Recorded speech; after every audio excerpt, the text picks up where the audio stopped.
Igrača sada, naročito Dinamovih se skliže. Evo gledam baš Samira, 2 puta je pao, samo 30 sekundi. Evo Samira. Fatos Bećiraj. Bećiraj, što će sada napraviti? Kakav gol! Kakav gol u teškoj poziciji. Pogodio je Fatos Bećiraj iz kosa, probio je mrežu Lisjaka, svog čuvara, i eto, Dinamo je poveo 1:0 u 24. minuti. Nastavlja se eto taj niz Dinamovih uspješnih igara. Evo, Bećiraj je pobjegao Budićinu koji ga nije ispratio do kraja, kao da nije vjerovao da Bećiraj može iz ovakve situacije nešto napraviti. Tu je bio i Baković, međutim opalio je kao iz topa Fatos Bećiraj i pogodio suprotne rašlje. Sada eto Dinamo vodi 1:0, a za sada pokazuje iskustvo iz prijašnjih utakmica kad Dinamo povede da teško suparnik stiže to do...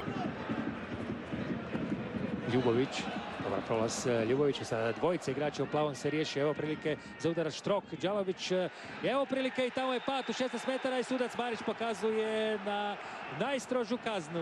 1:0 za Dinamo, ali Rijeka sada ima izvrsnu priliku za izjednačenje. Kako su Riječani sada tamo prevarili obranu Dinama, još je Kufre tamo zaradio žuti karton i evo tog 11-terca, po meni čistog kao suza, tamo se iz obrane ubacio Denis Ljubović, niko na njega nije pazio. Štrok i Ljubović su išli, Ljubović došao do pozicije za udarac, a onda ga je Kufre srušio i evo sada prilike za izjednačenje na Kantridi i prekid one Kelavine spominjene serije, puno minuta u kojima nije primio pogodak. I ništa, Kelava ostaje nesavladan, ostaje 1:0. Radomir Đalović i dalje u dresu Rijeke ne može postići gol Dinamu. Kelava je do ove utakmice 894 minute bio nesavladan, sada već 945, ruši sve rekorde vratar Dinama i Sački. Landeka poklanja loptu Badelju, Badelj ide naprijed. Badelj, još prolazi Badelj, evo prilike za 2:0 i to je rješenje utakmice. Milan Badelj pogađa za 2:0 i sada je priča na Kantridi gotova. Milan Badelj kapetanski onako u svom stilu rješava utakmicu za 2:0.